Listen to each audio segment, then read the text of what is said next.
Hello and welcome back. We are finishing up our DNA topic and we are talking about protein synthesis still, but we are in part 2 now, the second and final part of protein synthesis. This part is called translation. So part 1 is transcription, part 2 is translation. They both sound very similar. We just got to keep them straight with, I don't know, the sixth letter, I guess.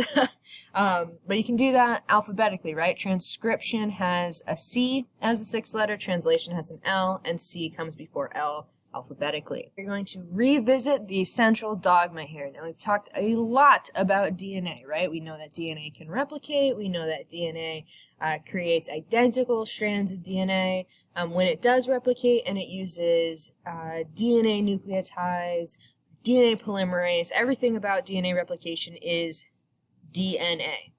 But, as we learned in our last set of notes, transcription, step 1 of protein synthesis, takes DNA and turns it into mRNA. And it's all very similar tools, except everything is in the RNA version, right? We use RNA polymerase. We match it up with RNA nucleotides. We are only using one strand of DNA as a template to make mRNA, and of course we have our new nucleotide that matches up with A because T doesn't exist in RNA, right? Uracil is new. And now for this entire set of notes, we're going to be talking about translation, which is the idea of turning mRNA into a polypeptide chain, aka amino acids, right? So again, we're looking at codons here, triplets, right? 3 nucleotides, and every 3 nucleotide equals 1 amino acid. And amino acids are connected via peptide bonds, and when you have a bunch of them together, they form a polypeptide. Okay, this is really important to understand the central dogma. If you didn't get it in the transcription notes and you're still feeling a little confused, please, please, please come see me because I really want you to understand this idea. All right, so let's talk about the genetic code. The genetic code is basically just the sequence of bases that correspond to an amino acid sequence. So, when you're looking at your genome, and a genome is literally just all of the sequences in your DNA, when you're looking at your genome, you can break all of your DNA down into triplets or codons, right, into 3 bases and determine what that codes for. So whatever these 3 codons are going to actually code for, that is giving you your genetic code. So it's just the nucleotides that correspond to the amino acid sequence is your genetic code. So let's talk about amino acids. I keep saying it. We know that it's the monomer of proteins, but what the heck is an amino acid? It's these crazy things. Do you need to draw this? No. Do you need to know that there are 20 different amino acids, what they are, and what they look like? No, you don't. But what's interesting is that there are 20 different amino acids, and those 20 different amino acids make up every single protein in the world. That's crazy. Just 20 different things, 20 different amino acids can make every single thing that you know of, every gene, every trait, everything. It's cool. I hope you think it's cool too, because obviously I do. Now, the sequence of amino acids determines the structure and function of a protein. We know that, right? We know that the sequence is super important. Now, because amino acids are the monomers of proteins, when you put many amino acids together, you make a protein, right? Monomers, lots of monomers together equals a polymer. And remember that amino acids are the monomers of proteins. So in translation, there are a number of steps, and we've talked about some of this from before, but I'm just going to recap verbally, even though it's not explicitly written on the slide. I'm going to recap. When we start to go through protein synthesis, we have the DNA unwinding because of helicase, and one strand of the DNA is used as a template to start with transcription and make the mRNA, the copy of the template DNA. We make the mRNA, and we have now a strand of mRNA that is the complementary base pairs of the gene we are looking at. mRNA, this is step one, mRNA leaves the nucleus and heads to the cytoplasm. The reason that mRNA is we need to have this step is because mRNA can actually leave the nucleus. DNA is stuck in the nucleus forever. It cannot leave. It doesn't want to leave. We don't want it to leave. DNA stays in the nucleus forever. But mRNA is like sending a message, right? So we're sending this message and we're sending it out of the nucleus into the cytoplasm until it meets up with a ribosome. And once it meets up with the ribosome clamps onto the mRNA at a start codon. There's a specific sequence that registers as like, start reading my message.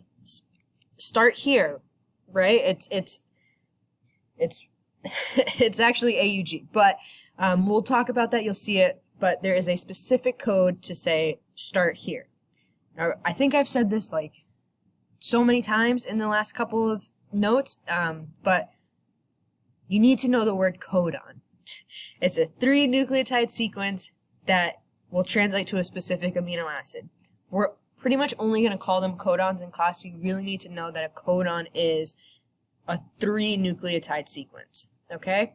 So ribosome clamps on at the start codon. You can actually see right here, it's a little small, but AUG, that's a start codon. Then, from there, we now have the mRNA clamped into the ribosome, and we're going to introduce a second form of RNA. It's called tRNA. And the T in this one stands for transfer.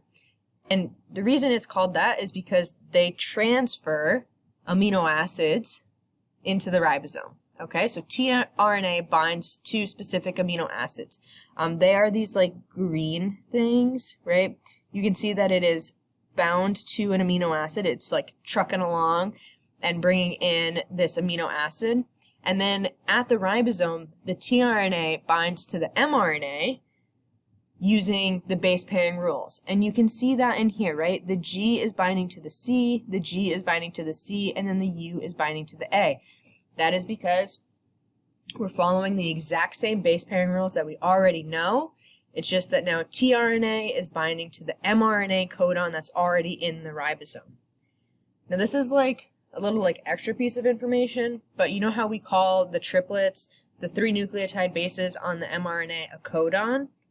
Well, the matching complementary base pair codon on the tRNA is actually called an anticodon, which is interesting because it's still 3 nucleotide bases, but because it's only 3, like 3 only on a tRNA, we just call it an anticodon. It's the matching pair. A fun fact.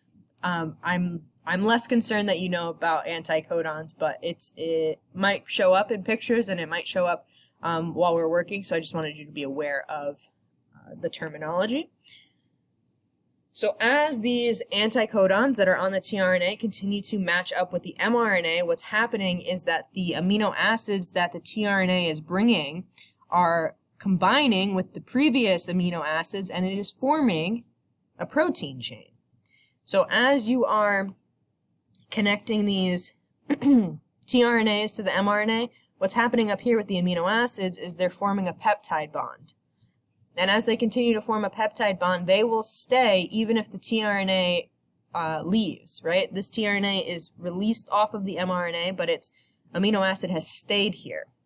And eventually, they'll grow and grow and grow, and then the protein will be released when a specific stop codon is reached. And there are multiple stop codons, but there is a distinct codon that says, hey, we've finished the gene, we're good here, I'm going to let go, please also let go of me. I don't want to stay in this ribosome anymore. Okay? So just as a complete summary of translation, mRNA moves the copied DNA from in the nucleus into the cytoplasm because DNA cannot leave the nucleus, but RNA can. The mRNA is translated into amino acids at the ribosome. tRNA, remember that the T stands for transfer, so tRNA are responsible for bringing the correct amino acid into the ribosome, and tRNA are only found in the cytoplasm. The codons of mRNA, so the actual 3-letter sequences that mRNA has, is the language that brings the correct amino acid in by tRNA. So the codons that mRNA is producing is able to be spoken and understood by the tRNA, which is how we get the correct amino acids and we build the correct protein every single time. Okay, we're going to practice this a lot in class, but great job, and I'll see you later.